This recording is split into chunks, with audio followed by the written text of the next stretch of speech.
Ang kwento ni Lolo Apang. Ang kwento ni Lolo Apang. Ako niadto sa bata pa ko, signboy ko sa Kanipol Hagna Bohol. Unya, tulo mi kabata mag-signboy.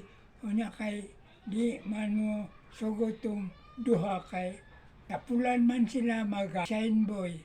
Ang iyang lang gusto nga ako ra daw kay aron kuno ko dili ko maga sa kauban ako, dili ko madani sa ila montong ako gyud nag-signboy sa Kanipol Hagna Bohol.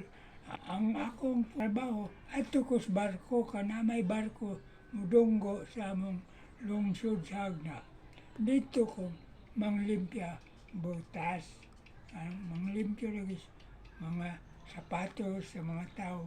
Pero ang bayad 10 centavos lang. Muna'y bayad sa akong panglimpya.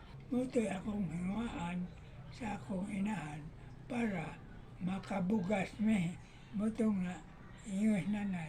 Ayaw paglimpyo dito sa barko kay gamay ra ang imong masapi. Ingkod, di manay. Kay ang matingob, kadaghang magpalimpya ko kay maato sa Cagayan ang barko. Di ako, nagtumang ko sa ako. Suko man as nanay kay kuan man kana manglimpya lagi ko sa barko. Ang siya kay di man siya musugot. At tumas palengke kay dagha mang mangita palimpya.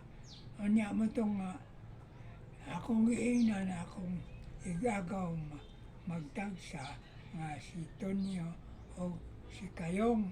Ikaw na nandoy diha sa kuan Hagna manglimpya kay ato ko sa barko. Ngayon po si Kayong o si Tonyo nga menos mami pasinaw sa kanang sapatos.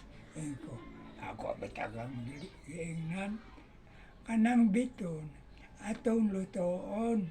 Butangan nimo gasolina aron sinaw inyong nilimpyohan sa sapatos. Di mo musugot kay manglutak mo na. Abtag lima na ako nilimpyohan. Manglutak ang sapatos kay gumikan sa biton nga gisagulan og gasolina. Unay akong sugilanon sa batanon pa ko.